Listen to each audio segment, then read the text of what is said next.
Good morning, Dog Nation. I am Brandon Adams, and this is DawgNation Daily, the daily podcast for Georgia Bulldogs fans, presented today by ServPro. Day 2, new studio. Feeling great about that. You'll notice our good friend Eddie is here today. He's brought his $1 million bill with him. The DawgNation Daily helmet back on the set here, too. So I am definitely feeling very much at home here today. Also, a couple of great guests help us feel that way, too. It is Jake Fromm, as you've come to expect on a Tuesday.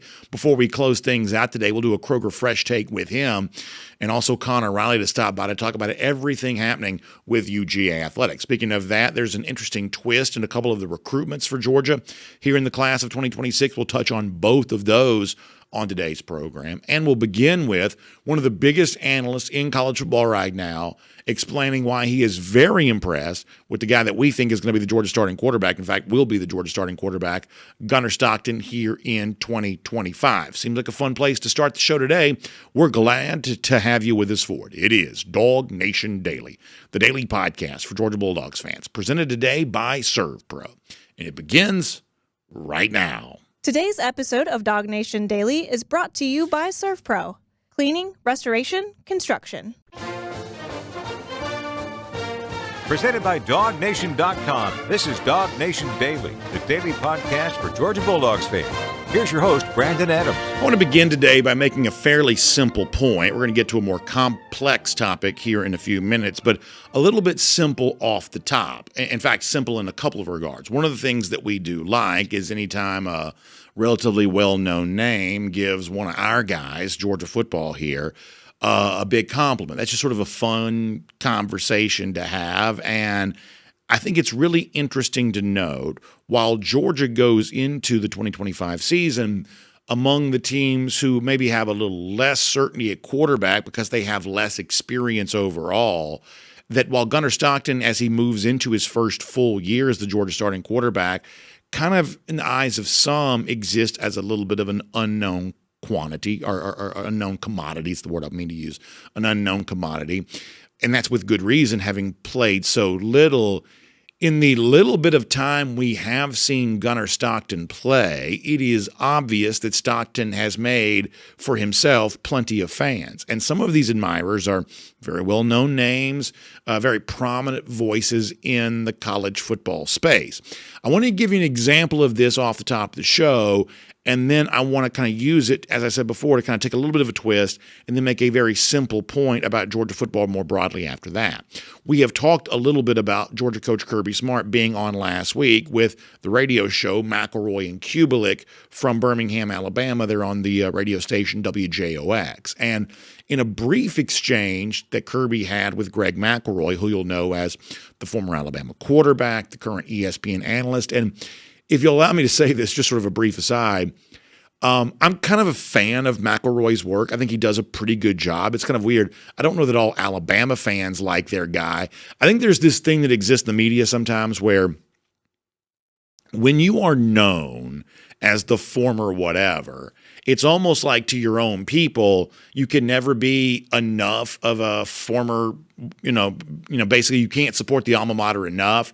Kirk Herbstreit's dealt with that when it comes to Ohio State. He moved from Columbus to Nashville famously. I would say that at one point in time, David Pollack dealt with that a little bit too, where like Georgia fans were like, hey, we need you to be even more pro-Georgia on TV, no matter how pro-Georgia he was. And I think that Greg McElroy also deals with a certain level of this from his own fans, where to Alabama fans, because he's not constantly touting everything about the Crimson Tide, therefore somehow McElroy is deficient in their eyes. I think we see a lot of this sometimes in the sports media, but to kind of finish the sort of side point here, we'll get back to the main topic. I also am of the belief, I think that Greg McElroy is on his way to being, this is just a small prediction, probably the top college football analyst within the next couple of years. I don't know how much longer Kirk Herbstreit wants to sort of be in that space. Maybe he does. Herbstreit seems to have a hard time figuring out what he wants to do. He's doing NFL games. He's spread very thin in college football. Does Herbstreit want to keep on being the big face of college football as he recedes into the background a little bit, if that does happen? I think the more likely it is that someone like McElroy could sort of step into that void. And listen, Herbstreit's still a young guy. He may want to do this forever. But as I said, as he continues to sort of be spread thin, I do think it creates an opportunity for a guy like McElroy to eventually be among the most prominent voices and probably kind of, in my mind, only in line behind Kirk Herbstreit in terms of that overall level of prominence, just a small prediction there. But sort of back to the main point. So on the radio last week, Kirby is with McElroy. Cole Kubelik's also there, but this exchange is just Kirby and Greg. And the subject of quarterback comes up and Gunner Stockton. Now, we're going to hear Kirby talking quarterback here, but in this particular clip, it's the stuff that McElroy says that I think is actually the more interesting because of how impressed Greg says he was with Gunner Stockton going back to the Sugar Bowl. So let me let you hear this exchange, and then that'll set us up to do a little talking here today. WJOX radio last week, Greg McElroy with Kirby Smart. Help me understand what's going on with the quarterback competition, how you want that thing to kind of play itself out. I know, perfect world, guy emerges, wins the team, and you're good to go. But in the event in which that thing lingers, how would you like to handle it? Well, I mean, for me, it's about who plays the best, who gets the best chance to win. We've got a young kid coming up that has not had many real reps. He didn't go through spring last year. This was his first real spring in Puglisi. He's coming up, getting better. We got two young guys. Then we've got a guy that now has some experience. He got to play in an SEC championship and a playoff game. So those two experiences for him were tremendous. And then you've got Puglisi, who's really talented and coming up. So I'm excited about those guys. I'll tell you what, Gunner showed me a lot in that game. He made some plays in that game that will be lost and forgotten, but deep throw down on the big post. I mean, that guy's a baller. I mean, he's got some baller quality. I know he's not necessarily going to be formally announced as your guy or anything by any stretch, but man, he's got some game. If Puglisi could throw it. And it's what we believe is the process of growing kids up and getting them better. And he's been in the program for a while now. Puglisi's in those same footsteps, and he gets a chance to compete. So there's basically nothing that Kirby Smart says there that I think is newsworthy in any form or fashion. I think we all know that Gunner Stockton is Georgia's starting quarterback, but I do believe that Georgia believes that it can cultivate Ryan Puglisi into what they hope is a capable backup and sort of develop some quarterback depth here as the season goes along.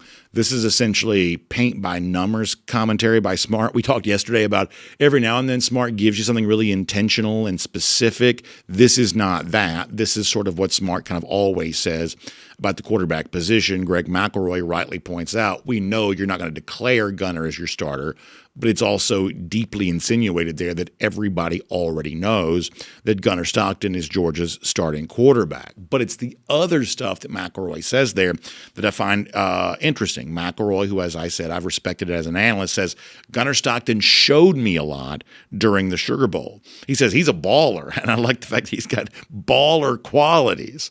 A lot of praise there coming from Greg McElroy for Gunner Stockton. And we don't necessarily apologize for the fact that big name, prominent voice, praising an up-and-coming guy for Georgia, that in itself on May 20th of 2025 is kind of a fun conversation.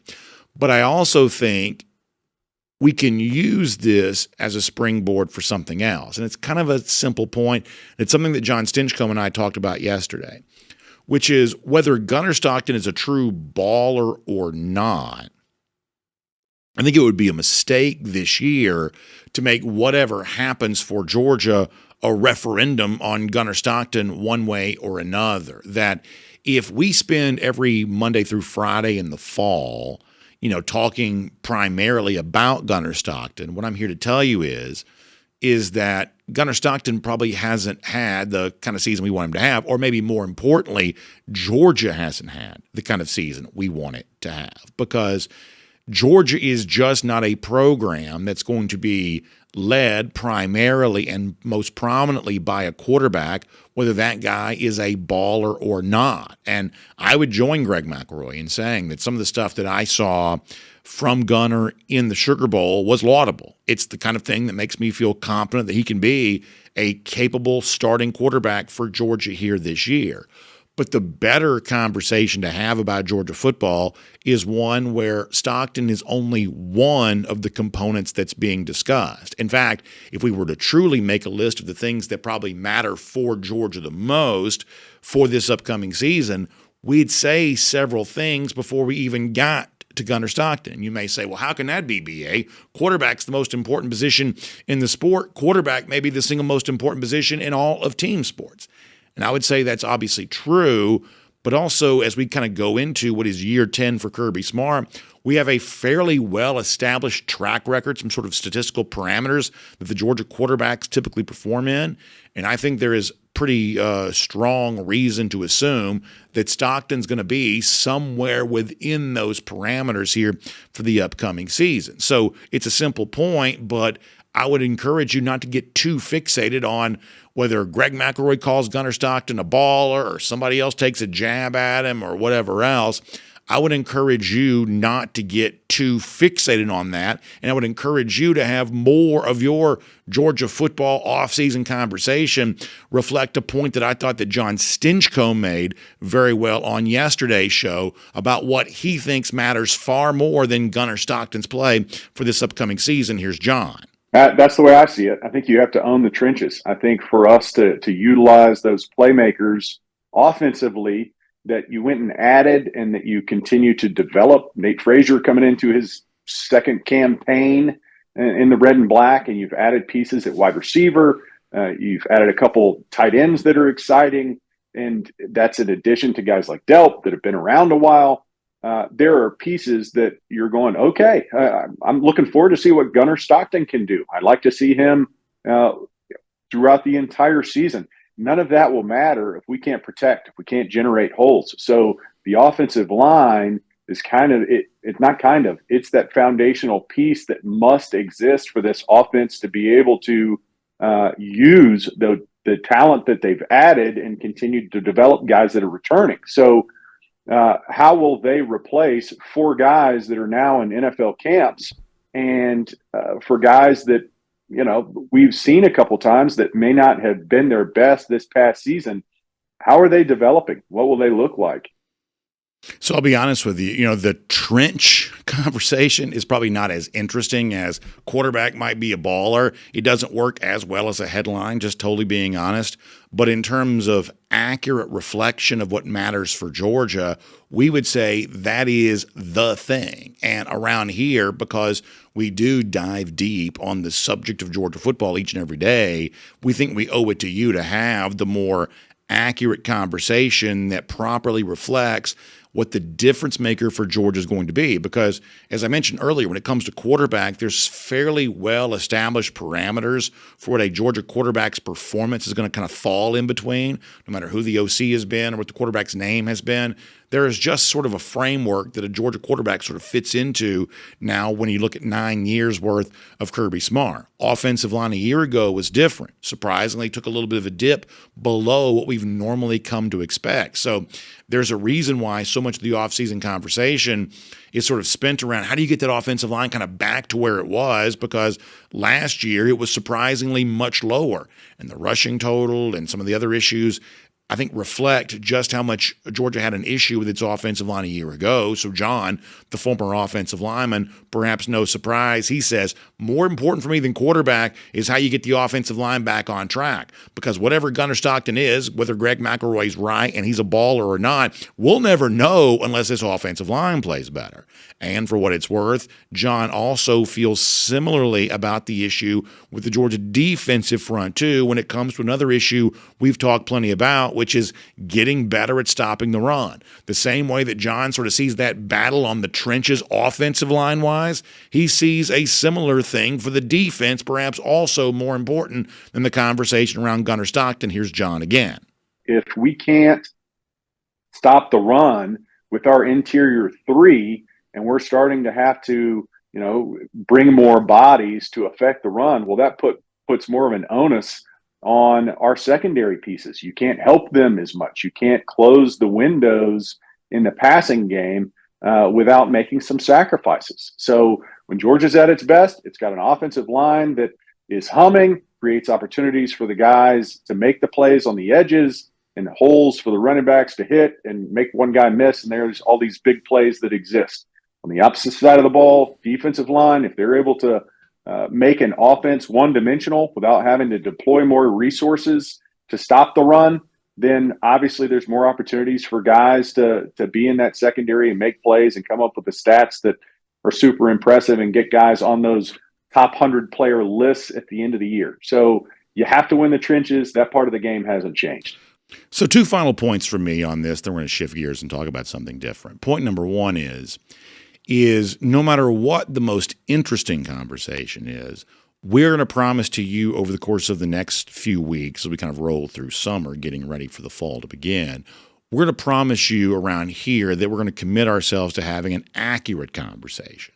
That it's certainly interesting to sort of discuss, well, how good could Gunner Stockton be? And is Greg McElroy right? And will he really be a baller? Will he display what was the phrase again?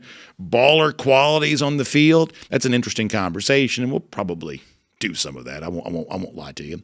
But at the same time, we want to have an accurate, proper reflection of what really matters for Georgia. And I think that John Stinchcomb lays that out really well. It's about being better on both lines of scrimmages, and it's about It's about winning in the trenches. And then finally, there's this. As John said, we're kind of in list season. We like lists. We think top 100 player lists are fun. We think top coaches lists are fun. We think top quarterback lists are fun. And when you look around the SEC right now, you see a handful of quarterbacks that sometimes show up in these lists of, hey, 10 best quarterbacks in the sport. You'll certainly see Lenore Sellers there. You'll see a lot of DJ Lagway from Florida there. You may see Garrett Nussmeier from LSU there. And frankly, you'll see a bunch of Arch Manning in these top 10 lists, despite the fact that Manning has played less than Gunner Stockton has, at least, almost. Manning did start a couple of insignificant games. But the point is, he's very little in the way of experience, but you'll see him show up on a lot of these lists too. And my point about that would simply be this. Would you really trade what Georgia is for those teams that are right now being recognized as having a better quarterback than Georgia does? I like DJ Lagway as a player, but I wouldn't rather have his team, even if I do like Lagway. I like Lenore Sellers a lot. I grew to really respect him over the course of last season. But once again, I wouldn't trade that situation for this situation. I feel the same way about Texas as well, even though Arch Manning's getting all the love here right now. That Georgia is now and forever just going to kind of be that team concept. It includes quality quarterback play. We think, just like Greg McElroy, Gunner Stockton's got a real strong chance of providing that. But this isn't Feinbaum. We're not going to fixate on just head coach and quarterback. We're going to look at the entirety of the Georgia roster. And that's the story that will determine kind of how close Georgia gets at the end of this season to its end-of-season goals. Can it be better in the trenches? Can it be better along the lines of scrimmage? I thought John Stinchcomb laid that out very well yesterday, and no matter how interesting the conversation might be around Gunner Stockton, the stuff that John was saying yesterday is the stuff that's going to really determine Georgia's fate here this season. My name's Brandon Adams, and this is DawgNation Daily, the daily podcast for Georgia Bulldogs fans, presented today by ServPro. We're kind of rolling on here, day 2 of our brand new studio. Loving that. Feeling really comfortable here. Really appreciate all the folks who've kind of helped us with this. It's been a great ride for us this far. We got plenty more great stuff to come. And of course, our ability to do this, as we've been saying, if it was not for great sponsors, we just would not have this level of resource, this opportunity that we have available to us. So I'm so appreciative of our friends at ServPro. Been with us now for a while. I love them for what they do. I'm talking about in emergency situations for you where maybe your house is caught on fire, or maybe, we've obviously seen some terrible, once again, weather-related catastrophes in the news once again. And these are messy cleanup situations. And it's about more than just property. We understand that, right? When you've had a major issue that's, caused incredible damage to whether it's your business or your home or whatever, we know how serious that is and the emotional weight that something like that comes with, because this isn't just a financial investment. This is the deepest connection you have to some of your best traditions, your fondest memories.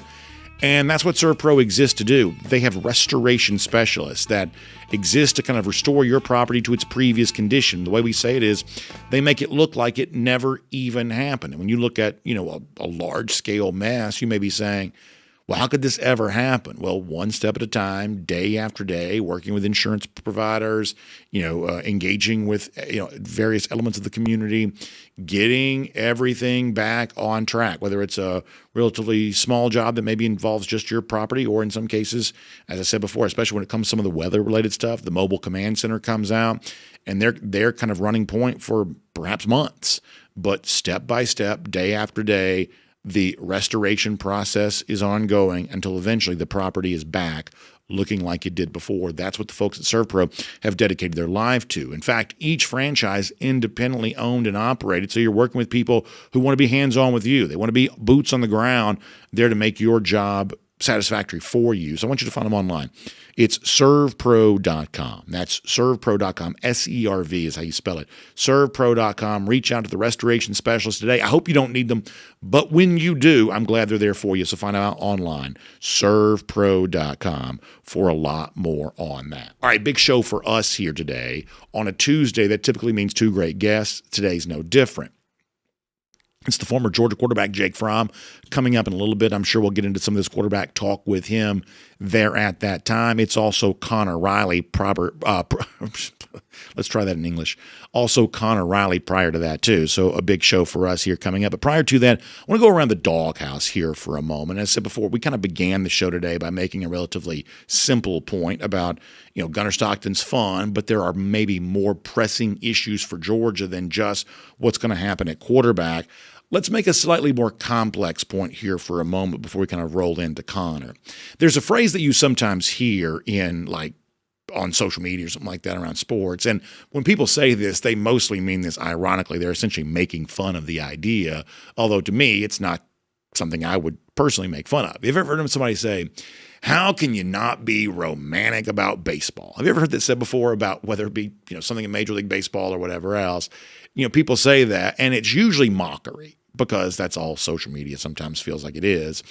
Mocking people who were like too earnest and kind of like the old school Field of Dreams version of baseball or the quaint romantic version of baseball that perhaps never existed but kind of only lives in people's minds. Well, let me tell you something for a moment you already know. I am romantic about baseball because I am sort of romantic about sports overall. I am especially romantic, perhaps to a fault, about college football. I really believe, and I know this is dumb and I'm overly sentimental and corny. Listen, there is nothing you can say about me that I don't already know about myself when it comes to these particular issues. But I am earnest in my belief. I believe that college football is a force for good in American life. I do. Now, that doesn't mean that every actor within the sport is good or every action that every one of these actors, I don't mean actors like playing a role, but an actor within the sport of college football. That doesn't mean that every action taken is good, but in sort of a larger overarching sense, I believe that college football is a force for good in American life.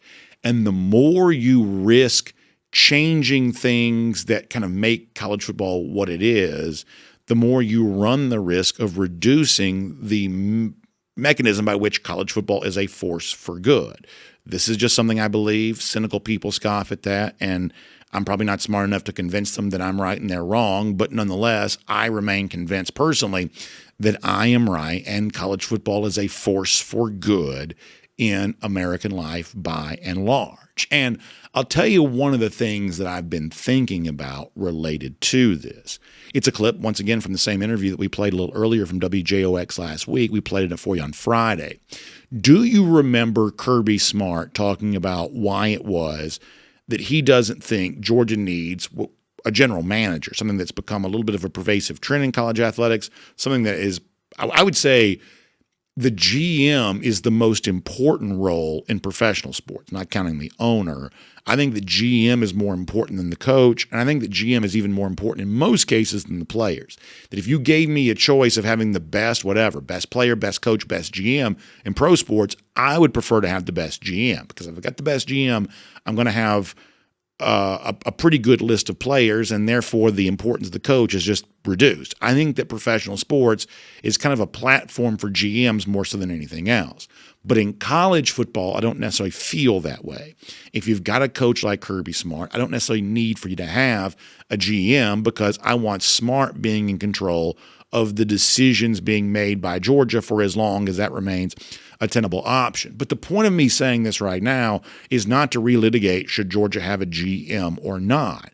It's the reasoning that Smart gave last week for why he doesn't want Georgia to have a general manager. And once again, I am romantic about sports. I'm especially romantic about college football. This is probably corny to a lot of people, but to me, what's the old, meme from pro wrestling? It's still real to me. This is still very real to me. What Smart says about why he doesn't think that Georgia needs a GM. This is from last week. Take a listen. I don't want a GM tag to say, okay, well, this guy's going to just go and be the negotiator. He's going to go and close the deal and sign the deal. It's still a relationship business for us. If we were drafting and we could go across the state and say, okay, this is our draft pick, I think a GM role is really, really important. But when you have to have a relationship with somebody, how does that GM have a relationship with somebody when they have been watching tape? They're not spending time with them. Most of those GMs that are true GMs, they don't want to recruit. They don't want to have a relationship. They came from NFL because they weren't doing those things. So they become transactional. And look, we find our niche in our culture, which is relational, and trying to have a relationship with somebody. So over and over again in that statement, Kirby Smart mentions the value of relationships. Relationship, not transactional, relational, not transactional, relational. And as I said before, as corny as it may sound, I still really believe in that as a thing. And let me give you a specific instance of kind of how real I think that is. Are you familiar with the Georgia football commit named Seven Cloud? Seven Cloud's a defensive lineman, and he's a very interesting story. Georgia originally offered Seven Cloud way back in 2020, believe it or not. Then Seven Cloud committed to Georgia, I guess it was in the year 2021. Then Seven kind of ran into, I guess, a little bit of academic trouble, sort of kind of fell out there at his high school, kind of had some issues in his life. I believe Jeff Santel's reported his father passed away, which is incredibly sad. And Seven Cloud sort of ended up at junior college. And I think a lot of us kind of wondered if this was the last time we would ever hear from him. But Georgia remained, even through the time in which I don't even really think he was playing a lot of football. Georgia remained an ever-present factor in his life, seemingly, kind of separate from whatever he was going to become as a football player. And in a story that Jeff Santel at DawgNation wrote when Seven Cloud kind of reaffirmed his commitment to Georgia, now as a junior college defensive lineman, going back a year or so ago, I thought there was a quote from Seven Cloud that I think perfectly, encapsulated what it is I'm romantic about when it comes to college football. The idea that Kirby Smart says, I don't want a GM because those guys aren't going to be as good at building relationships and maintaining relationships as we are. Let me read you this quote from Seven Cloud. This goes back to a year or so ago at DawgNation. It says, this is Trey Scott that he's speaking about when Scott let him know they were still involved and still wanted to provide an opportunity for him to come to Georgia football. Seven Cloud said, he told me he's just seen the growth in me from when we had our talk when he came to my high school. This is going way back, prior to that when he was at McEachern. He says he's seen the growth I've had and how I've developed into what he said. This is Trey Scott speaking to Seven Cloud. Into what he said was a real man from a young man. Boy, isn't that well said? And that's so beautifully said, restated by Seven Cloud. Trey Scott said that to him. Seven Cloud goes on to say he liked how I've changed my play style on the field and how I've changed my body and my upper body from all gut. Once again, very honest assessment Trey Scott provides to Seven Cloud. Seven Cloud retells that to Jeff Santel, and I like that. To me, that's the human embodiment of the statement that Smart made last week about the value of relationships and why for Georgia that's going to remain more important than just the number crunching, bean counting general manager type. Now, you may already know the reason why I'm mentioning all of this. We've also learned in the last 24 hours, and I'll once again show you this on the screen, that Seven Cloud has now signed with Drew Rosenhaus, the same agent that represented Jackson Cantwell last week, that Cantwell's camp openly admits, Jackson himself saying this, that they hired because of his aggressive, perhaps some would say cutthroat, shrewd negotiation tactics that we've seen cover Sports Illustrated, the inspiration allegedly for Bob Sugar from the Jerry Maguire movie. We've seen it on HBO's Hard Knocks. Jackson Cantwell wanted that representing him, and now that also represents Seven Cloud here now too. Now, let me say this just very honestly. I have no idea what this means for Seven Cloud's recruitment. Perhaps it means nothing. I'm certainly not here to tell you, well, now that it's Drew Rosenhaus, you can say goodbye to Georgia getting him. I don't know that that's the case. My understanding is I believe that Rosenhaus may actually represent a few former Georgia players in the NFL, so it's not like Georgia necessarily has a bad relationship with Drew Rosenhaus necessarily. This is not, for me, necessarily about Seven Cloud. In fact, there may even be a way of viewing this of, well, gosh, if Drew Rosenhaus wants to be his agent, that must be a real confirmation of how good of a prospect Seven Cloud can still be, and perhaps that's the case. This is really only kind of a personal point for me, which is it makes me nervous when a program like Georgia has had what is now, I guess, at least a 5-year relationship with Seven Cloud, if not longer than that, and has used that relationship for what I would say is really positive leverage in Seven Cloud's life, I would say. It makes me nervous to think we have this sort of new pillar of managerial class that exists in college football now, agents like Drew Rosenhaus. I don't make any apologies for that. I don't want that to be more pervasive in college football than it already is, because I don't think I trust those agents to make the kinds of relationships that I feel like I do trust the college coaches to be able to do. And as I said before, I think that college football is a force for good, but I think it's less good if there's less of what Georgia did with Seven Cloud and more of what someone like Drew Rosenhaus might do. And as I said, for all I know, Seven Cloud's still coming to Georgia, and he'll get, good compensation. He'll have Drew Rosenhaus negotiate that for him on that. But it makes me a little nervous, not for one player and one signing class for Georgia, but the direction of the sport overall. This feels like a move from relational to transactional, because if programs do have like 5- and 6-year relationships with a guy, only to see that change at the last minute because somebody swoops in to try to drive the highest, bargain for the highest dollar. Boy, that does not feel like a great direction moving forward for college football, perhaps worth considering. We'll make that around the doghouse here today. Now, as I said before we're done, it's Jake Fromm, fun conversation with him. But for now, on everything happening around Georgia football, let's keep it going. It's Connor Riley here today, DawgNation Daily, presented by ServPro. From Athens and across the SEC or wherever the recruiting trail may lead, here's a DawgNation.com insider. Let me bring in Connor Riley on this and see if I'm making some sense. Connor, I don't know what Seven Cloud's recruitment holds. I couldn't begin to predict that. I think that's been, it's never been more difficult to predict what recruits are going to do. But I don't make any apologies beyond just Seven Cloud. I want less of Drew Rosenhaus in college football. I think that sort of pillar of managerial class in college football that we seem to be adding at a very rapid rate, I don't think it's making the sport better. It may make a small number of guys a little richer than they would be, but I do believe it makes the sport less good overall. It's one of those things of like, well, I don't know how you pass a law to stop it or anything. Like, it's not even about that for me. This is sort of about the sort of folk wisdom of unlearned, feelings of, boy, something about this doesn't quite feel as good as college football has been in the past. What do you make of, I guess, the revelation in the last 24 hours that a longtime Georgia commit, through various twists and turns in his life, has now hired Drew Rosenhaus as his agent? Yeah, I think this is just par for the course of where college sports and college athletics are.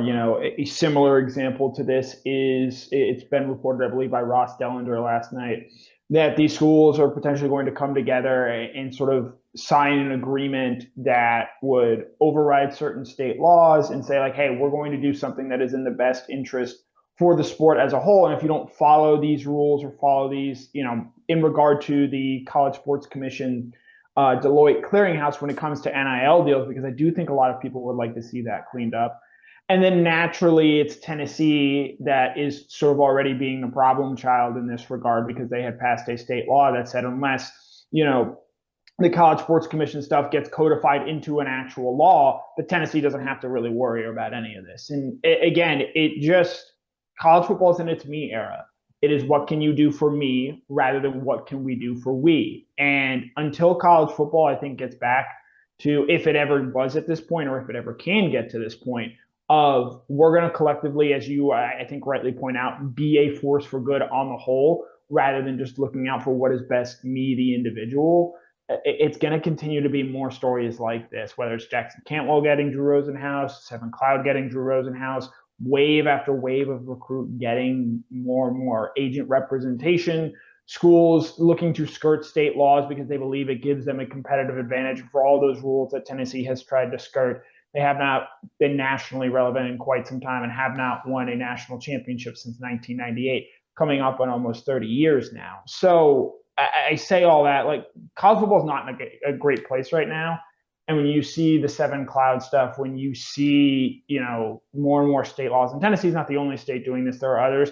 I'm sure, if Tennessee's allowed to do this, Georgia will hop right in and do the same. And this is just unfortunately where college football is right now. And I don't think it's very good for the sport. And I certainly don't think it's very good for the college football fan that, in theory, should be driving a lot of this. Yeah, and I will make one more point about this, and we'll move on and talk about a couple of other things. I have said recently I'm more optimistic about, because I feel like there is definitely a sort of a cascade preference taking place here for a lot of people who are kind of looking around and are like, I don't think this is right, I sort of feel like there's definitely like a public opinion kind of coalescing around of, can we protect some of this in a way that I don't know was true a year or two ago. I think that some of this is moving in a right direction. But while I have said that, I don't have any confidence this so-called House versus NCAA settlement is going to create stability for college athletics going forward for some of the reasons you just touched on. We're going to talk more about this here in a little bit. I don't think there's ever going to be agreement around the compensation part of this. That if you're college athletics and you want to fix something, I think you can fix the transfer portal, but I don't think that you're ever going to get a lid put on the athlete's ability to earn. I think eventually, as I've said before, I think market factors could play into that, where, if you give a quarterback $2 million, then he bolts and goes to a UCLA, maybe Tennessee will be less enthusiastic about doing that in the future. Or if you spend $2.5 million in a freshman offensive tackle and he's only good instead of great, and you don't win a national championship, maybe that'll influence your decision not to do that in the future. I think that market factors could eventually deflate the compensation model, but I don't think you're going to do it through rules, because I just think it's too without federal intervention, which I would love to see. I just don't think you're ever going to get any kind of reasonable lid put on compensation, because it's too vulnerable on legal grounds, I would say.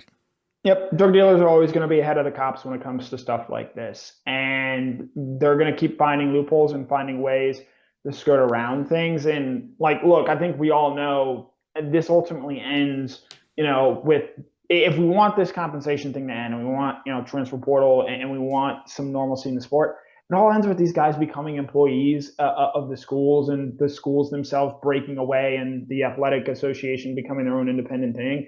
And that's just so much red tape and so much stuff to cut through. And quite frankly, it loses the audience and sort of loses the plot where, are these guys really even playing for the state university anymore? Are they just playing for a $1 billion entity that gets to use the school's colors? And so, when does this get figured out? I don't know. I know that this is all pretty exhausting to me as someone who has to cover it. And I can only imagine how that appeals to certain fans who are like, yeah, I want to watch and support my team. I want to follow recruiting, because I fell in love with this sport because of my ability to follow recruiting. And that just becomes harder in this day and age with the way that things are done right now. And, you hear Kirby Smart talk about the value of relationships and the meaning of that.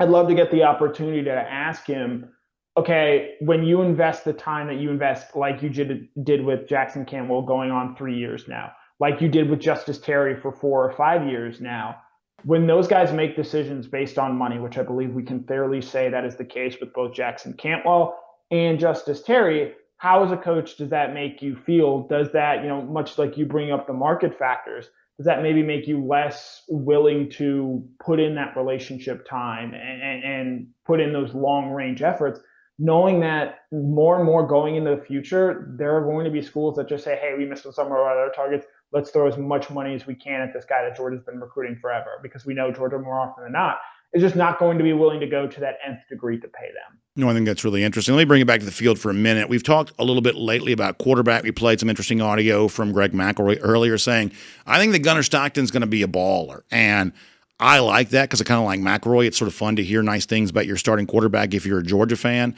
But as I've stated over and over again, I'm also of the belief that when it comes to the real, I think, levers that are going to determine how successful Georgia is this season, I actually don't think the conversation around Stockton is the most important of those. Connor, you can look at from say year 2 for Kirby to present day. Jake Fromm is going to join us a little bit, kind of transition to Stetson Bennett, kind of a partial season from JT Daniels, Carson Beck. For as different as these quarterbacks have been and as different as the offensive coordinators they've worked with have also been, the truth is there's a fairly well-established parameter for what Georgia quarterbacks sort of look like. Touchdowns thrown, yards per attempt.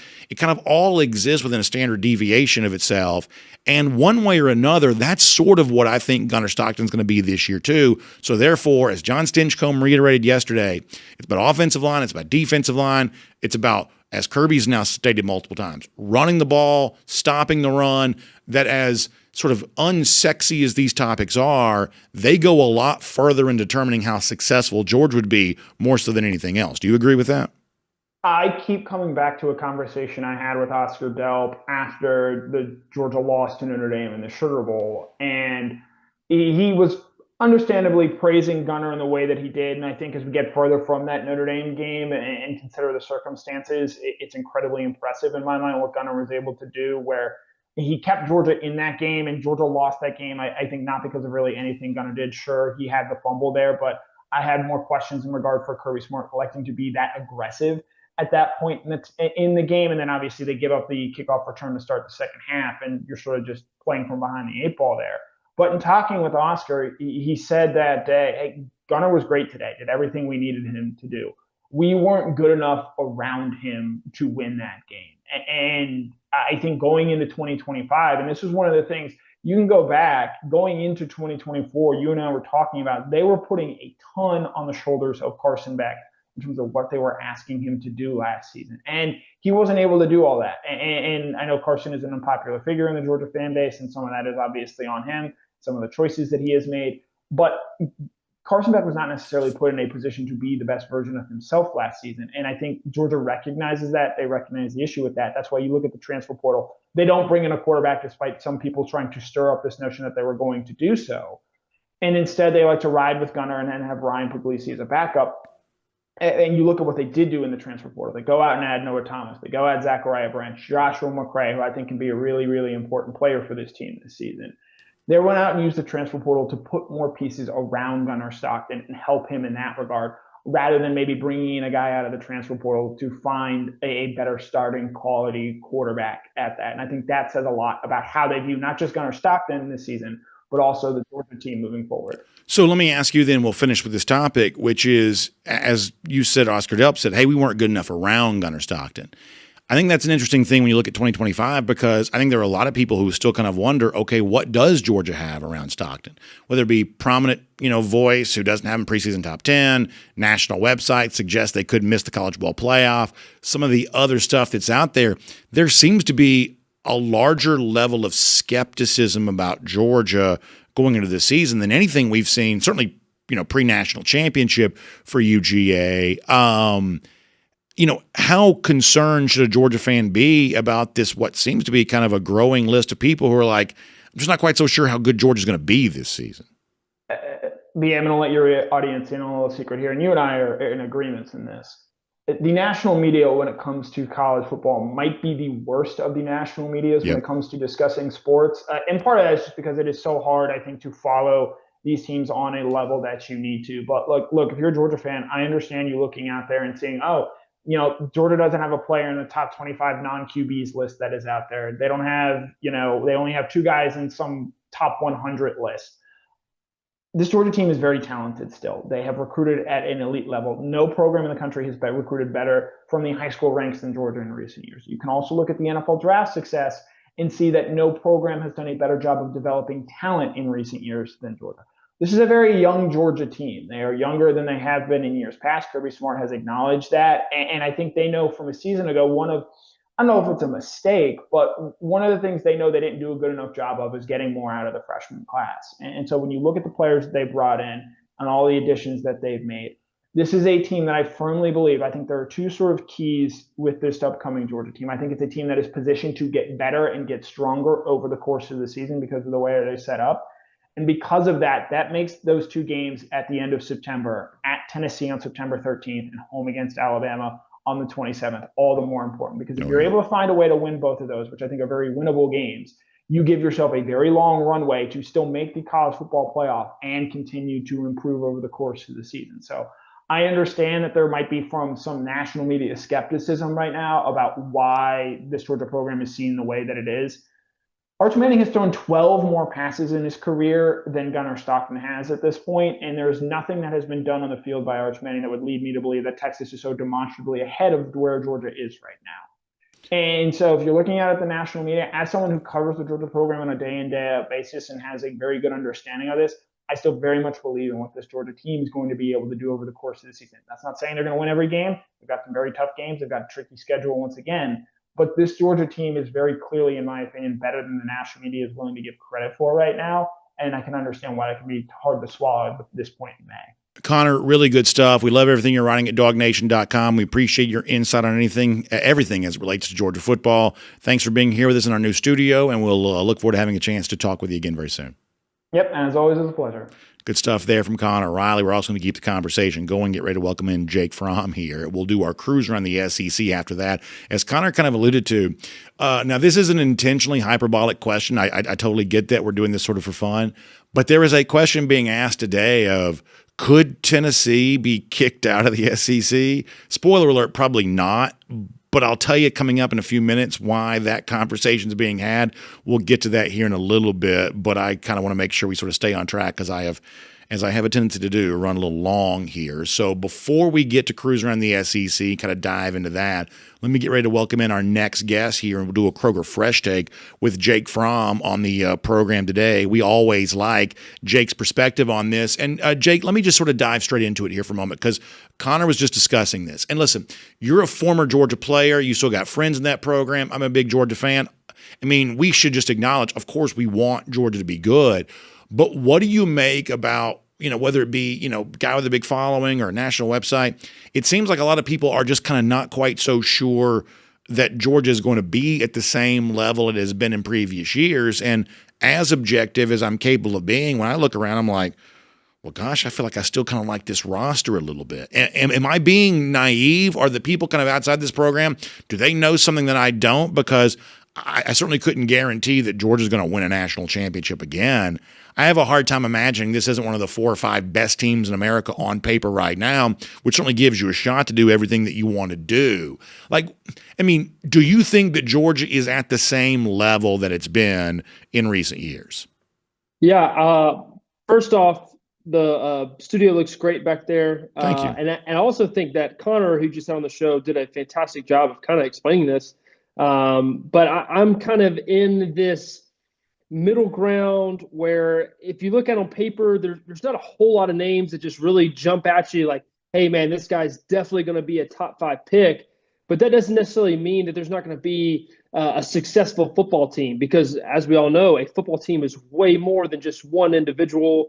Man, it is a collection of 11 guys on offense, 11 guys on defense. Man, you have guys who rotate in, injuries happen. So from top to bottom, I just find it really hard to believe, as well as Kirby has been recruiting over these past years, that there are not guys who are in the program and ready to go that have gotten reps and experience through practice that are able to step into these roles and ready to roll. Nobody gets their guys ready to go on Saturdays better than Kirby does. And I think when you kind of start looking around, you start comparing apples to apples. I mean, yeah, I think Texas is really good. They spent a lot of money in that program. I think Arch is really going to be a fantastic player. I can't say with conviction that they're light years ahead of where this Georgia football team is right now. Yeah, so let me tell you what I take comfort in. I think you'll agree with me on this, whether it becomes true or not. A year ago, I don't know that national media types, even like draft analysts, I don't know how well they knew Jalen Walker either. You know what I'm saying? This is a guy who had been Right. using kind of a hybrid role. He was a good player, but I think we knew that more so than like Draft Nick or National Writer, perhaps would have known. And then lo and behold, he goes out, wins the Buckus, becomes a top 15 pick. And I realize you can't always just magically replicate that year after year. That's not an easy thing to do. But we do see a lot of these guys. I mean, before the 2021 season, a guy that I don't think anybody knew anything about was Devontae Wyatt. As much as like Jordan Davis or like Trayvon Walker, they had some level of fame. I don't think people knew Devontae Wyatt, and Jake, I'm sure you've had some of this too. I've had people like within the league who are like, honestly, the way that guy moves side to side, he's like spying a quarterback. I mean, he's doing all this kind of like crazy athletic stuff, and he became a first-round pick too. That Georgia seems to have these high-level guys waiting in the wings that do begin the year. Oftentimes, they're just not very famous. No, you're exactly right. You kind of stole my thunder there with Devontae Wyatt. You mentioned Jalen Walker, and I'm like, man, two guys that I played with that come straight to mind are Devontae Wyatt and Eric Stokes. Eric, was super fast, had a lot of tools, but man, he just kind of refined his craft over the years. A 3-star recruit, kind of from Covington Conyers, and all of a sudden, man, he's a first-round pick. Both those guys go to Green Bay. So, man, who that guy is this year, I have no idea. And let me just tell you, it is very, very difficult to do this year in and year out like Kirby has done, but if the history and data kind of says anything to us, that man, there is going to be that guy this year. Who that is, I don't quite know. I think we can all kind of speculate and put our guesses to it. But man, it's going to happen. Somebody's going to emerge and be an absolute dog for this team this year. I'll get back to present day in a moment because you could go down memory lane forever. But you mentioned Eric Stokes. What's interesting about that is we've talked a lot the last few days about the fact that Kirby believes in relationships, hammers that point over and over again. Like Stokes is a great example of that. People remember him, defensive back from when you played. This guy that became a first-round pick. But I believe, if I have my facts right, you may know this better, he actually came to Georgia because he camped and got an offer at camp. I mean, this is a guy that went on to be, kind of elite NFL draft capital, and Georgia just sort of saw something in him at a camp. Like, that really is an example of what back then and still now, Georgia seems to do that part really well, which is be kind of on the ground and just watching football players play football and recognizing things that maybe others don't always see.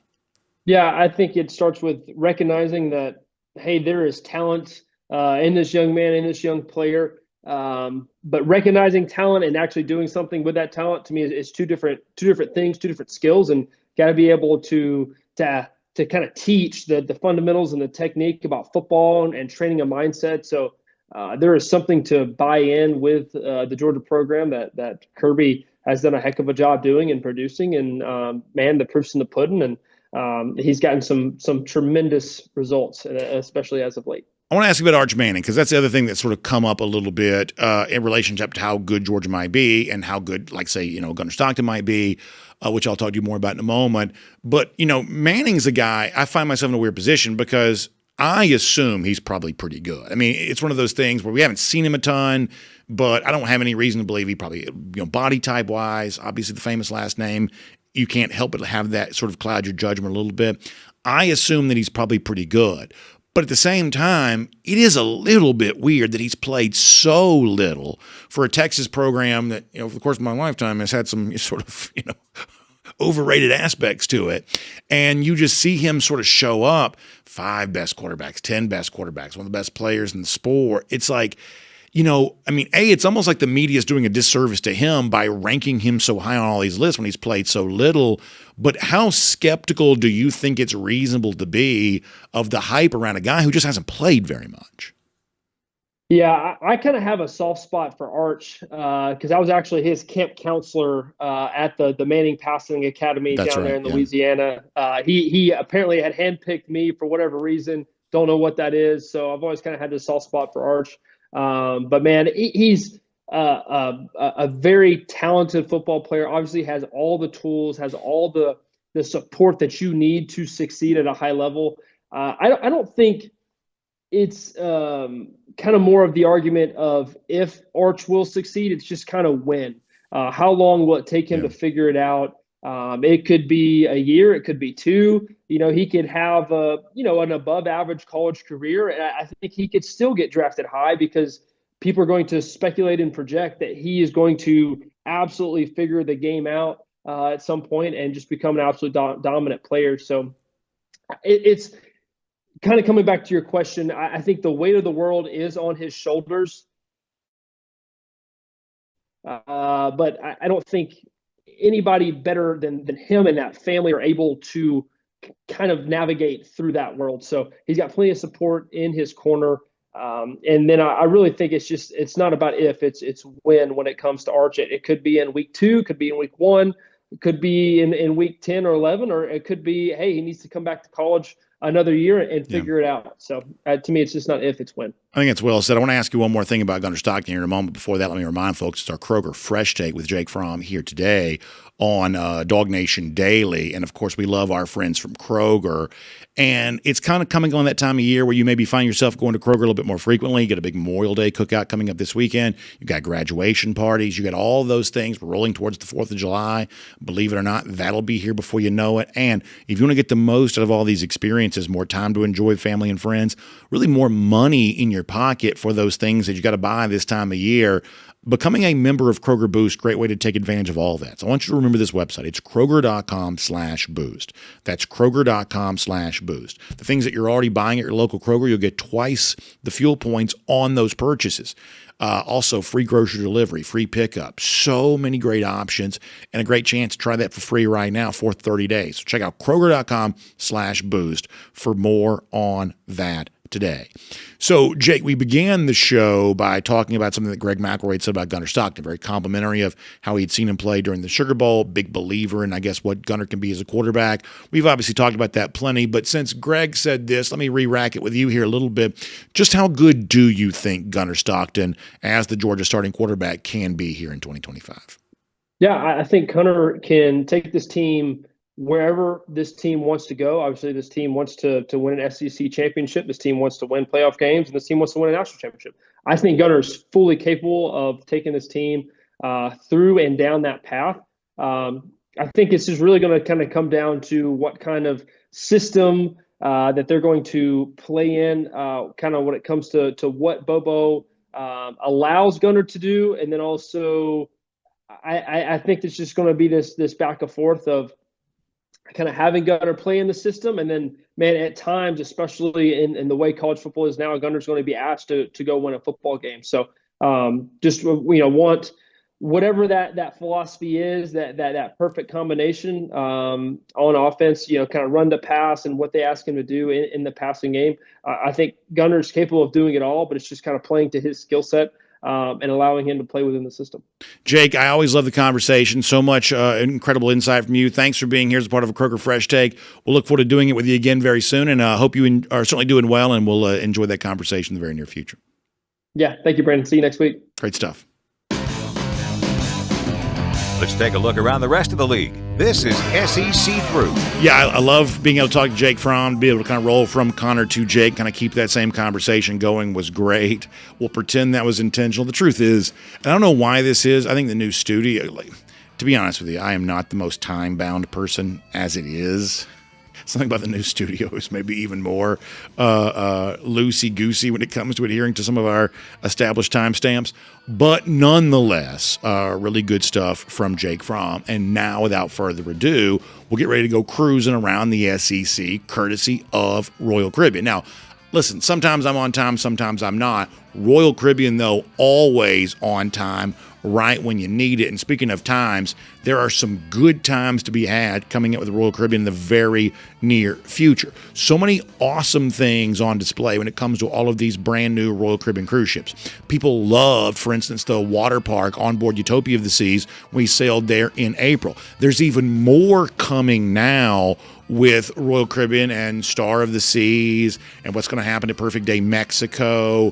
One of the things that Royal Caribbean has discovered is that people really love water slides. And, I saw for like Perfect Day Mexico, they're going to have a lot more of the float-based water slides. People really enjoy that. But they've also got these, at Perfect Day Coco Cay, you've got the tallest water slide in North America. They've also got some of those like drop slides, like the Frightening Bolt, where you're standing there, the floor drops underneath you, and you just take off. It takes a lot of courage to be able to do that. That is certainly that is certainly a big thing. But when you go and see, my kids love them. It's one of the reasons why I love a Royal Caribbean Cruise vacation, because you got to sort of have something for the whole family. You know, the adults kind of like hanging out around the lime and coconut bar or something like that. But you've also got the wonderful experience with the water slides and things like that. It's Start of the Sea is going to have a lot of that coming up here too. So give Jessica Slater a call. Great time to plan a Royal Caribbean Cruise vacation. You can reach out to her directly, 770-718-9147.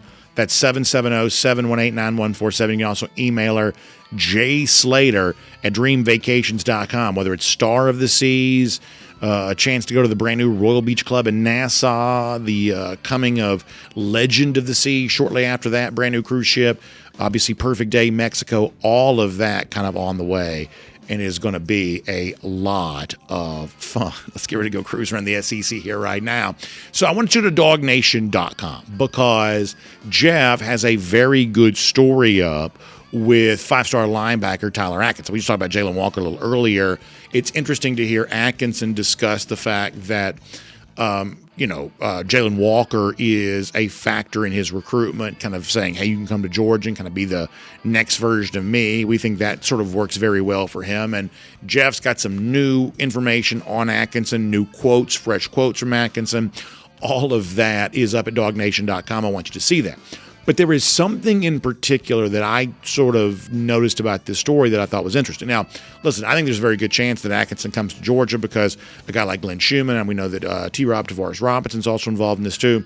You know, they have had obviously long-standing relationship. There's that word again, long-standing relationship with Atkinson. We think Georgia's got a really good chance of winning this. We always have. But it was also interesting to see from Jeff, another school that has made seemingly a strong, successful push for Atkinson lately is Clemson. That I guess Clemson had its entire coaching staff recently out to visit with Atkinson. And this sort of bumps into something we've touched on briefly around the show the last few days. Maybe we haven't spent as much time on it as I think maybe it deserves. Y'all, there's a real chance that Clemson is just as relevant as they ever were. Now, listen, Georgia fans don't like to hear that. Georgia and Clemson remain rivals. And last year, Georgia beat them to begin the season 34-3. Well, in the wake of that, I think there are 2 points to be made. Thing number one is that is a really good win for Georgia. And on the list of things that Georgia doesn't ever get credit for, the fact that it completely obliterated Clemson, a team that made the college football playoff, is probably something that Georgia gets more credit for. But beyond that, the fact that, when it comes to like a top 10, the 2 schools that Atkinson mentions by name in the story with Jeff, obviously one of those being Georgia, but the other one that kind of gets that mention is Clemson. And we talk about list of top quarterbacks. You can look at any website that's kind of putting out a quarterback list right now. Do you know who you see at or near the top on virtually all of them? It's Cade Klubnik, the Clemson quarterback. Now, listen, it's not Clemson's show. I'm not here to tell you I think that Clemson's going to win the national championship or anything like that. But I do think their demise, to borrow a famous quote, has been greatly exaggerated. And I do think, Dabo Swinney, the coach, for all he's kind of gotten in terms of behind the times and can't get with the picture and all that kind of stuff. Honestly, Clemson's still a pretty big factor here around college football, both in recruiting and we think maybe on the field for 2025, something to keep in mind. Now, let me move to this. Interesting reporting from Ross Dellinger, and I do think Dellinger's really good at what he does. We're going to put a graphic on the screen. We call it a lower third. It's the little stripe. Sometimes on TV, I guess they call these chyrons. It's the little stripe of information at the very bottom of the screen. And we're going with one that says, could Tennessee be kicked out of the SEC? That is intentionally hyperbolic, totally honest, but the question does come from a very real place. Let me show you this on the screen here. Ross Dellinger reporting yesterday. Now, I am sometimes hyperbolic, but Dellinger in this case also kind of gives you something kind of hyperbolic here too. If we can show you this here, of what he calls a stunning move of what the NCAA is kind of moving towards here. The power conference is drafting a contract. This would be the SEC, the ACC, the Big 12, and the Big 10 that would bind schools to new enforcement rules. And listen to this. require them to waive the right to sue over decisions, and that the schools not signing this may risk conference eviction. Now, you may say, okay, what does this have to do with Tennessee? Here's the thing. As has been explained, the most aggressive NIL laws currently in place at the state level anywhere in America take place in the state of Tennessee. So technically, this would also involve Vanderbilt too when it comes to the SEC, but that's less interesting than the situation with Tennessee. And Tennessee's also just leverage its NIL capabilities a little bit more. So right now, Tennessee, the state, has very aggressive NIL laws that essentially protect secrecy for the contracts and kind of, sort of explicitly state no cap on compensation, basically. And so what the SEC would want them to do, according to the Dellinger reporting here, is sign an agreement with the league that says, I don't care, and I'm using BA language, not legal language, I don't care what our state laws say, we're going to agree to play by the rules the SEC is establishing in light of the House versus NCAA settlement. And if teams don't do that, then as Ross Dellinger reported yesterday for Yahoo, they would be subject to being kicked out of the league. Now, if you're like me, I don't need a reason to kick Tennessee out of the SEC. I just love to do it. The fact that we're even talking about it in itself sort of feels already like a little bit of a win. But to be serious about this just for a brief moment, this is what I told Connor a little earlier, what I told Mike Griffith last week, what I've told many of you over and over again. That while I am mostly optimistic, more so than I've been in a couple of years, about college athletics' future, I think there's a way to figure some of this stuff out. I don't think it's going to happen around compensation. I think this story speaks to an attempt, fairly heavily handed, I would say, to force some agreement, some unity around an issue when I don't believe there's much unanimity or agreement to be had. I just think there is a lot of vulnerability for college athletics around the idea of compensation. And we're going to pay you through the revenue sharing, and then you can also make NIL money on top of that. But we want this third party, namely Deloitte, we want this third party to oversee those contracts to make sure they're real NIL deals reflecting fair market value and not some wild Mickey Mouse thing that you're doing, which is, basically pay for play under another name. And I don't think that's a bad premise. I mean, it would certainly be a step in the right direction, probably for college athletics, maybe, but I don't see how you get there because there's always going to be a lot of disagreement around the notion of compensation. So you may say, BA, this is a lot of information. What does any of this mean? Here's what it means. Right now, the leagues, the one we care about, the SEC, they are going to be very aggressive in trying to force agreement around these new rules, no matter what the state laws may say, and no matter what the agents may want or the players themselves may want. We're going to get hard and fast agreement, and we're going to act like the repercussions from the House settlement, that's our framework going forward.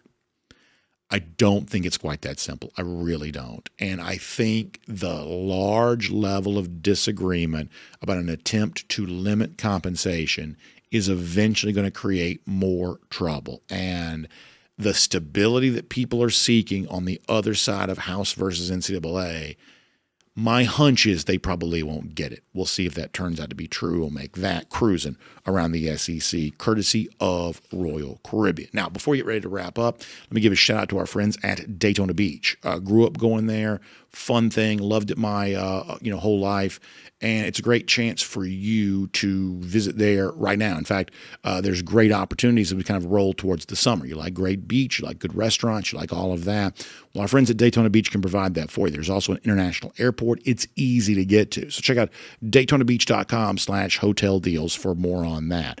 It is DaytonaBeach.com/hotel deals. Enjoy yourself. A great, great experience at Daytona Beach here this summer, or as you head towards the fall, you start thinking about Georgia off weeks and sneaking away for something like that. Great chance to do all of that. Y'all check out Daytona Beach today. And as we get ready to wrap up here today, let's give you a golden shoe. We talked about Tyler Atkinson a little earlier.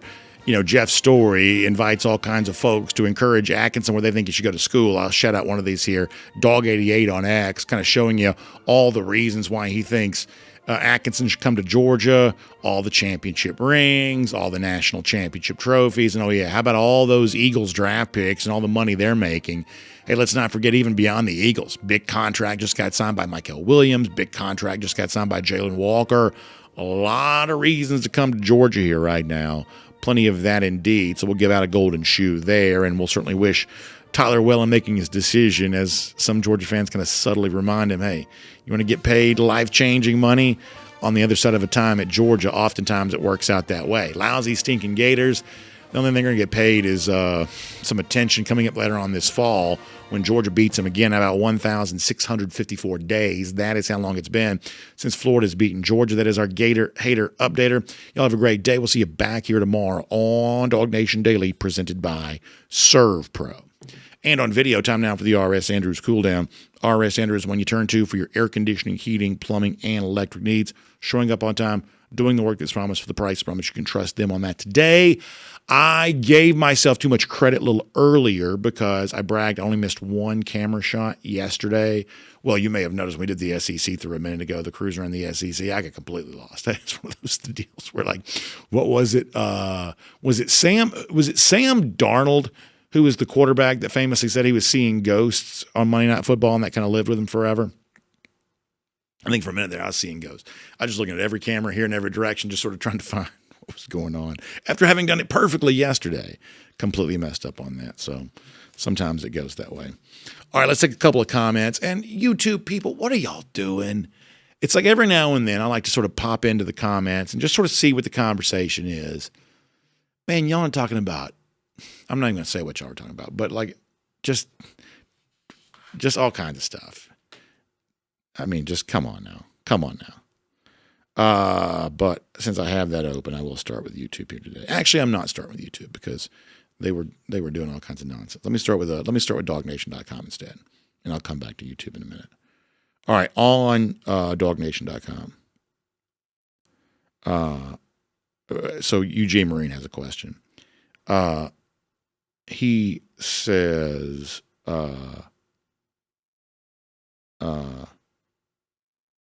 let's see, what did he say? Hold on. If you had to pick an away game at an opponent's stadium, any team in college football, which stadium would you choose to go see the Dogs play in? It would, for me, be one of two things. Either one of the Big Ten stadiums, Big House, Horseshoe, Beaver Stadium where Penn State plays. I would even maybe conceivably do a Camp Randall Stadium where Wisconsin plays. The other one for me is, this may surprise you a little bit, and they do have a home and home coming up, although I'm not sure it ever gets played. Go to see Doak Campbell and see Florida State.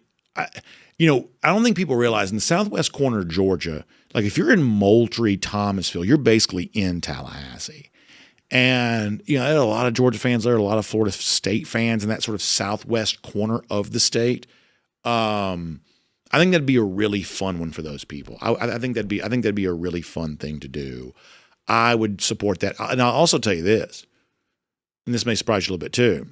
If I really had my choice, I might want to go back to Notre Dame. I know that's crazy because Georgia's been there, but that was a really cool experience. I wouldn't mind going back to Notre Dame. Just a really nice stadium too. Savannah Bryan's been to Clemson. Yeah, I've been to a decent number of games at Clemson. I'd say it's fine. Yeah, it's fine. Let's see what else. Yeah, Eugene Marine says he'd like to go to the Big House or one of the Death Valleys. So I've been to both Death Valleys.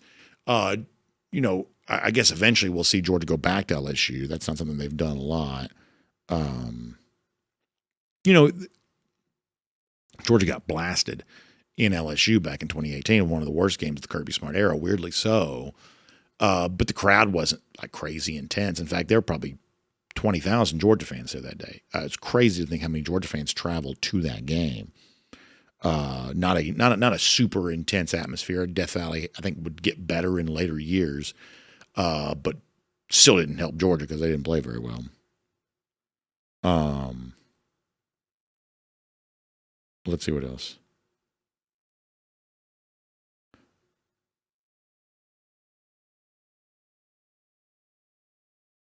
DT kind of going back to the 2021 season, as we've talked about, where, most of the great success that Georgia enjoyed that year from individual players wasn't predicted either before the year began. I do think that's an important thing to keep in mind. I do. Let me pop over to YouTube here for a moment. All right, let's see what else. Bill Shirley says he lives 35 miles from Tallahassee. Yeah, down there in the southwest corner of the state, there are a lot of Florida State fans, a lot of Georgia fans. Wonderful area, too. I love Moultrie and Thomasville, all that. It's beautiful. Yeah, really nice farmland. A lot of, if you like being outside, it's a great place to be.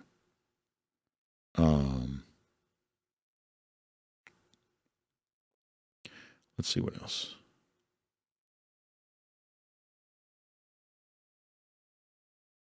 Bo Molinari. By the way, good to see Bo in the comments section. Bo is a longtime friend of ours. We were actually just talking about SEC Country Live yesterday. So, Bo, I'm glad you're here. I miss you. Good to see you. I remember your comments from years ago. We were just talking about this yesterday. I don't know. I mean, if I ever had the chance to do the show again, I'd love to do it. I don't know that it'll ever happen. But it is great to see you in here. And after having not talked about SEC Country Live on this show in years, we just talked about it yesterday, and here you are today. Bo, I'm really glad that you're here. Really glad you're here. Let's see what else.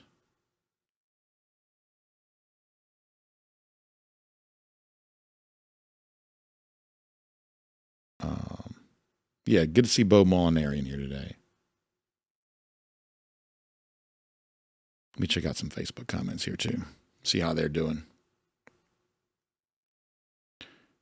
And then we'll talk about anything else you want to talk about from the show here today on Facebook for a moment. We'll go see them. See what's going on over here. They're probably talking about food. If per usual. Matt Rukavina says, I know, let's go to, UNLV. Go play at UNLV, beat up on Dan Mullen, enjoy some time in Vegas. Man, I like the idea of that. I really want Georgia to play a game in Las Vegas, whether it be a national championship game. I think Allegiant Stadium would be an amazing experience. I think Georgia fans in Las Vegas would be wild. My goodness, what an experience that would be. I think that'd be really fun.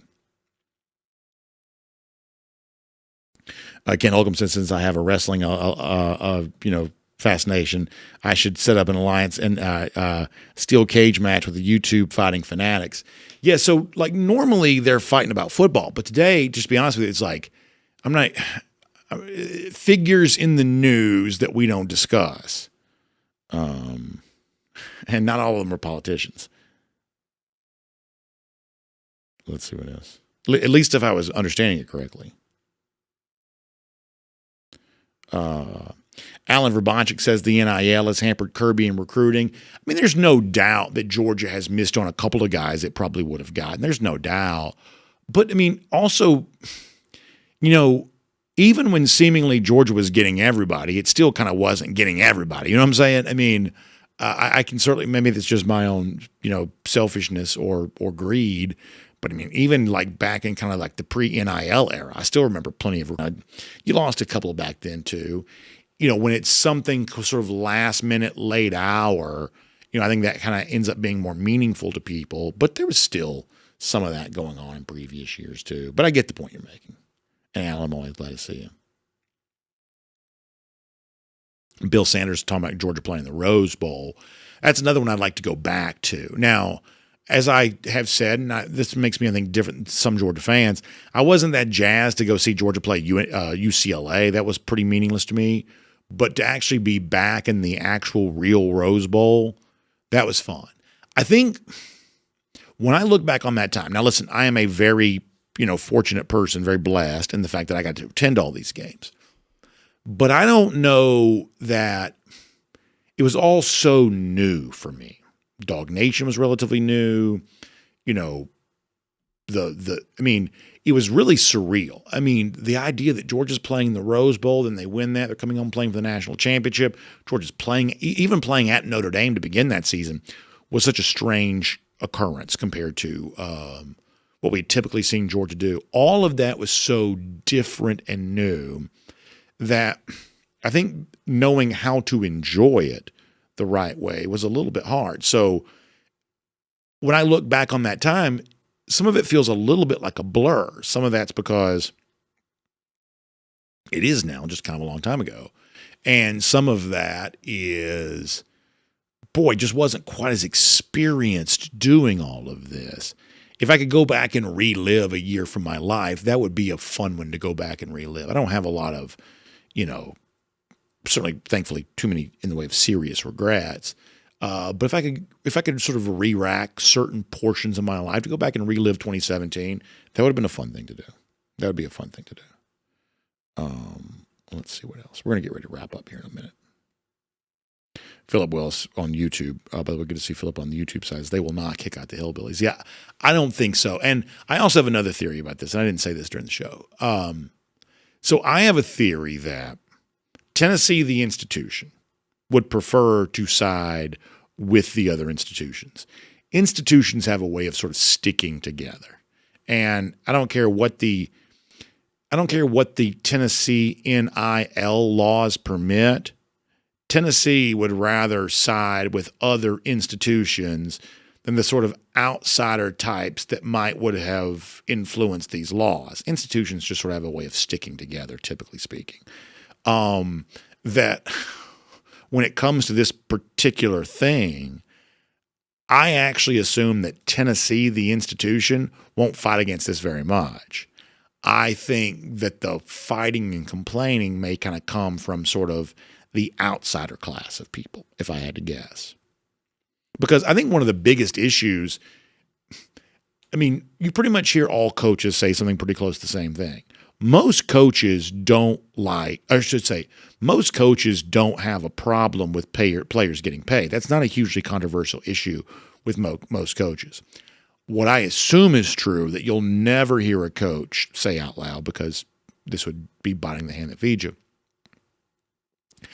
I think most coaches are a little worried about rogue boosters. Money only kind of amplifies whatever you already are. And if you're a little quirky, a lot of money sort of amplifies that quirkiness a little bit. It makes you, like when you have a lot of money, you're eccentric. When you're broke, you're just weird. But when you have a lot of money, you're eccentric. I think a lot of programs are quietly worried about the eccentric nature of some of their boosters. And so, having them go rogue and run off and do something crazy, I think the ability to sort of sign an agreement and say, hey, listen, we've agreed to all follow the same rules, so therefore y'all got to start, be a little bit more in the pocket here a little bit. I think most programs would like to be what would appear to be coerced into signing something that might kind of keep some of their rogue boosters at bay. If I had to guess, that might be something that's going on. But perhaps that's just an assumption.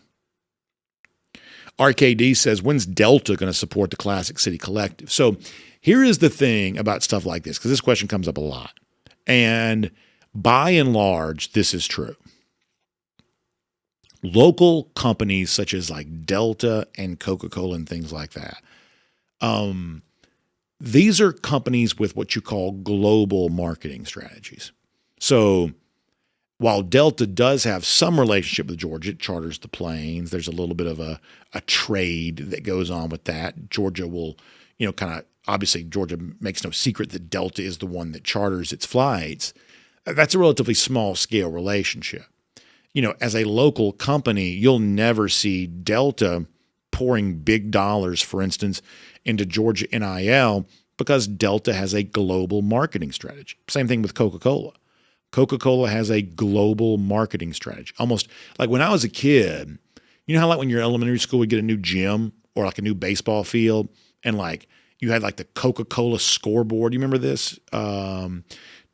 Just to, make reference to a company that's not a sponsor. You'd have like the scoreboard. It'd say Coca-Cola on the side. If you notice, you don't see as much of that as you used to. for the most part, Coca-Cola, and there's nothing necessarily wrong with this, but Coca-Cola mostly operates with a global marketing strategy. Every dollar, for the most part, they spend on marketing goes to worldwide. It's like we want to be the biggest brand in the world, not just Coca-Cola in the hands of Georgia football fans. That's kind of how they operate. So when you think about what about Nike when it comes to Oregon, my understanding is, well, because Nike certainly has also a global marketing strategy. When you think about big dollars being spent, on Oregon, for the most part, this is coming from Phil Knight, the Nike chairman, his personal holdings, more so than Nike corporate. It's a huge distinction. Listen, corporations operate on charters. Corporations have heavy scrutiny because most of these corporations are public corporations, therefore they have shareholders. And if your charter says money goes here and money goes there, and this is how we choose to spend our money, you can't just willy-nilly decide to change all of that. So when you see heavy support for Oregon, we always call that Nike money, but it's actually Nike chairman money, which does make you kind of wonder in the future how long that's going to last. But nonetheless, that's kind of what that is. So in the state of Georgia, because of our proximity to Atlanta, there are a lot of like megawatt, very, very, prestigious corporations, heavy dollars. But for the most part, they're not going to be players in the NIL space because they don't do local marketing. They do global marketing. Let's see what else.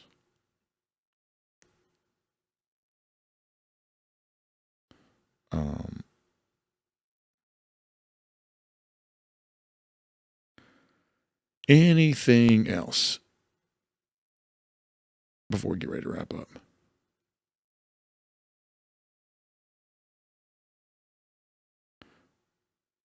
Paul Moon wondering about our cameras. So we have a total of 3 cameras. And if you go back to the cruiser in the SEC, you saw me look in all 3 directions earlier. I said before I kind of got knocked off. Gary Roach likes the new studio. I appreciate that. Back on Dog Nation. How about this? Garrison Tucker says he's watching the show from Athens today. Well, I'm glad to have you checking in, except it ain't Athens, Georgia. He's in Athens, Greece. Can you imagine that? How cool must that be? What an interesting thing. I've never been to Europe. I'd love to go. Garrison, I try to send us some pictures if you can. What a great thing. I really appreciate you checking in from out there. Thank you so much. DT says that I'm correct about the Coca-Cola and Delta strategies. Says I recruit primarily high-level marketers and understand the marketing and advertising strategies of these corporations. Supporting Georgia is not part of the program. Yeah, they just have a different strategy than that. In other words, if a much smaller soda brand was housed in Georgia, you'd probably have a better chance of getting big dollars from them than you would one of these, conglomerates that, they're thinking about Bangladesh as frequently as they're thinking about, Georgia, unfortunately, probably. Or not even unfortunately, it's their business. It's their choice to do whatever they want to with. But yeah, thank you, DT. Appreciate that. Let me get a couple more.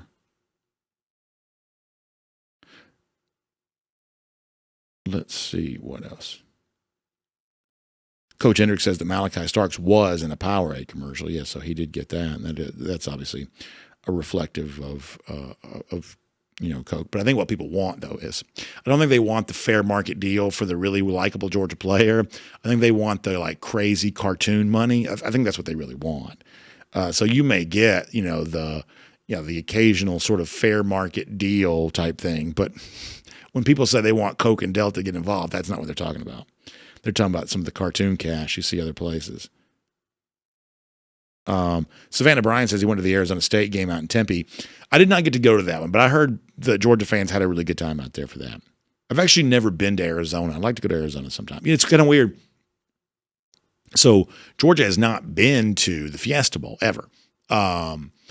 And I don't know when or if they ever will, but it'd be kind of nice to do that. I think it'd be fun to go to the Fiesta Bowl.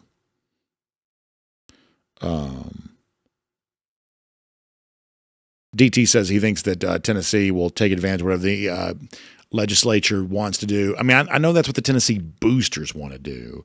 That's probably what what's his name? the Browns owner. What's his name? Why am I blanking on this? The guy that owns Pilot, the gas stations, the truck stops. I try not to stop at Pilots. I like truck stops. I like stuff. I like to drive, and so therefore I'm all into like truck stop culture. I try to avoid stopping at Pilots if I can, because I just know that Jimmy Haslam. Thank you. Jimmy Haslam, the Browns owner, is a big Tennessee booster. He also owns Pilot, the truck stops. I try not to stop at Pilots just because, no, listen, they want to be a sponsor. I reckon we'll take that money. But try not to stop at a Pilot if I can help it, because I just know whatever dollar I spend on, breath mints or whatever it is that I buy is going to end up in the pocket of some, Tennessee NIL kid. So I try not to do that. But I'm sure he'd like to leverage whatever state law they can get. I have a sneaking suspicion, though, that Tennessee would rather protect the institution. They just may not say it out loud publicly. I may be wrong. But for as much as I would love showdown and kick Tennessee out of the SEC, I'm guessing that privately Tennessee wants to support the SEC, if I had to guess. Now, it's more fun to imagine they wouldn't, but if I had to guess, that's probably what they'll do. Garrison Tucker points out, if any, like to me, the sleeping giant from a booster collective standpoint is Arkansas. And they're doing some of this now. Like they're spending decent money in basketball. It didn't quite work out. But Arkansas has got a lot of like really rich boosters. And they sort of only seem halfway interested in doing stuff. You got the Tyson Foods. That's, sometimes the basketball guys talk about the Chicken Man. They're talking about him. You got Jerry Jones. You've got, remember, it's not, as I said before, it's not Walmart the corporation. It's all of the various Walton family members who are very rich because of Walmart. So it's not going to be Walmart the corporation giving money, but if all those individual family members, because like you think you may know Sam Walton, but there are a lot of people in that Walton family who have gotten very rich because of Walmart. To me, the program that probably has the most sort of like cartoon money that they have not quite and by cartoon I mean just like silly money, that they have not quite marshaled as well as they could, I sort of feel like it's probably Arkansas.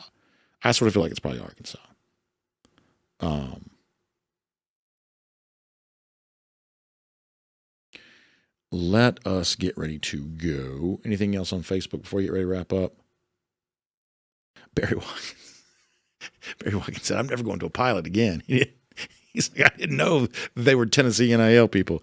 Yeah, they're pretty big into that. But now listen, it's if as much as I would tell you I take principled stands on, well, I'll never drink this certain kind of beverage that's associated with one school, or I'll never stop at this gas station that's associated with another type of school. If I'm on E, and sometimes I have a tendency to get on E, if I'm on E, I'm not running out of gas just to sort of, keep Tennessee from getting a few NIL dollars. That if the only place that I see is the Tennessee NIL gas station, then that's where we're probably going, because I have a tendency to sort of wait until it's too late to get gas sometimes. Ryan Walker, good to see him in here. And Ryan's got a great Falcons podcast. Yeah, Ryan, let's make that happen. I'd love to be on with you. I really would. That'd be a lot of fun. Ryan's a terrific guy. And I know we've tried to do this before, but I would definitely love to do that, Ryan. Definitely love to do that. You're a great guy. I would love to do that. All right, let's get ready to go. Leon White asked about DJ Shockley. Yeah, DJ's been a guest of ours. When we first, so you go back to original times, DJ was actually one of our weekly guests years ago. Now he's got 57 jobs now, so we don't talk to him as frequently, but DJ's a guy we still have on, every now and then we have a chance to. Love talking to DJ. All right, let me try YouTube one more time.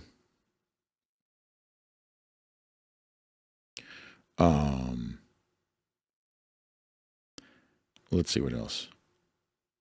So now they're talking about candy, which is much better than what they were talking about earlier, like Epstein and Diddy and all that kind of stuff.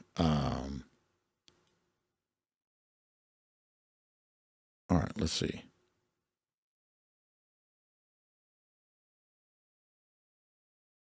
Yeah, Arkansas's got big, Paul Moon asked, but Arkansas's got big money boosters, like really rich people, really rich. And I'll tell you this too, like low key, that is a great play. I mean, went there in 2020, it's gorgeous. You know, Northwest Arkansas is right near like, you know, Ozark Mountains, the big lake. You know, look at some of the pictures of like Sam Pittman's house in the lake. This stuff's online. I'm not trying to violate his, I'm not trying to dox him. But you can find like his the big statue of the hog kind of looking in over the lake. I think that Arkansas would actually quietly be a fairly good place to live. And I would have never known that until I went there. But, you know, the area like right across from the bridge in Memphis is all like farmland. And then you kind of go up, you know, towards the northwest corner and you kind of get into like the mountains. I'm kind of fascinated by that part of the world. I enjoy that. All right, we got to go. Y'all check out RS Andrews online, rsandrews.com. Air conditioning, heating, plumbing, and electric needs. They show up on time. They do the work that's promised for the price that's promised. You can trust them on all of that today, including it's hot. I mean, it's summer's basically here. So keep your air conditioning unit tuned up to factory fresh specs. Find RS Andrews online, rsandrews.com. They'll help you out with that. Also, if you have a plumbing emergency, they can help you with that too, including, in many cases, getting your water heater replaced the same day. So you can trust RS Andrews on all of that online, rsandrews.com. That is rsandrews.com. Y'all have a great day. See you back tomorrow. DawgNation Daily, presented by Serve.